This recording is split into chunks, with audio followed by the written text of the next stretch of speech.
It's the end of the year. Usually this would be the time where every game site starts talking about their Game of the Year awards, and thus I would start my annual tradition of complaining about them. My objection is simple. Picking one best game from an arbitrary amount of time is silly.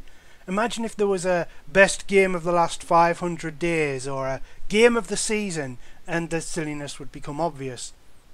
However, this year I don't really have to say anything.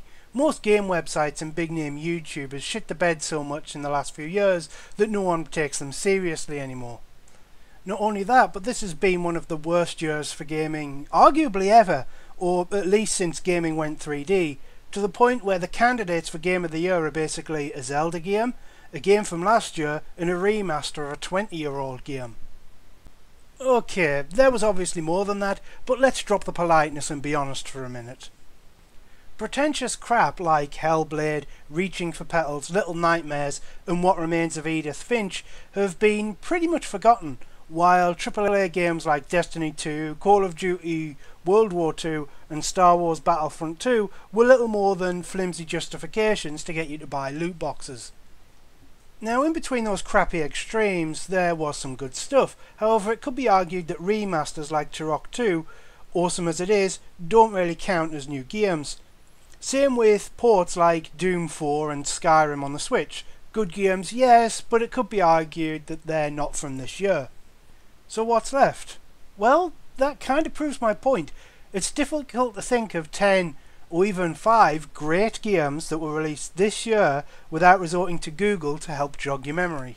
This is not to say that there was nothing good. There was. While I've not played them myself, people seem to really like Nier Automata, Cuphead, Resident Evil 7, Breath of the Wild and others. But these also show that the so-called professional game critics and pundits are out of touch. Again, let's be brutally honest here. Games like Sonic Mania, Endless Space 2 and Divinity Original Sin 2 aren't going to win awards. They might get pity nominations to shut the fans up, but most of the nominations and winners are either going to be pretentious art games or they are going to give the awards to glorified slot machines. And sure enough, looking at the various Goty of the Year lists that were coming out as I was writing this episode, I noticed 2, maybe 3 kind of lists. First is the Indie Darling list, where most of the games are pretentious walking simulators with the occasional popular nomination, often including a picture of the list's author looking exactly like the walking tumbler stereotypes that they are. And second are the lists consisting mostly of AAA slot machines like Assassin's Creed Origins and Destiny 2 that isn't at all pandering to advertisers and major publishers. The potential third list is a variant of the corporate list, but it mostly lists Nintendo games instead of Activision and EA games. When I see 4 games on a top 10 list that are all from the same company and 3 of them are in the top 5, it looks a little suspicious. Which brings me neatly to the first of 3 games I want to mention by name. First is Mario plus Rabbids. I didn't see this game in that many lists, but when I did, it raised an eyebrow.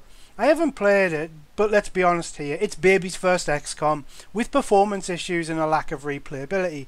I'm sure it's fine if you're into that, but I find it strange that there's no mention of the XCOM 2 expansion that released this year. The second game I want to mention is Wolfenstein 2: The New Colossus, and you already know where this is going. Sticking out like a sore thumb due to appearing in Indie Darling lists, Wolfenstein 2 seems to be included in Goty of the Year lists not because of the gameplay, but as a way for an excuse to start ranting about Donald Trump, right-wingers and oppression. And social justice game journalists wonder why people don't like them and accuse them of forcing politics into everything. Finally, I want to go off topic a bit and mention Hellblade, the game that the remnants of the high art crowd try to get into the history books by pushing it as the game that revived the middle market, but despite the narrative it's mostly forgotten, while games like Nier, Dishonored and Bayonetta live on. But I'll cut that tangent off there.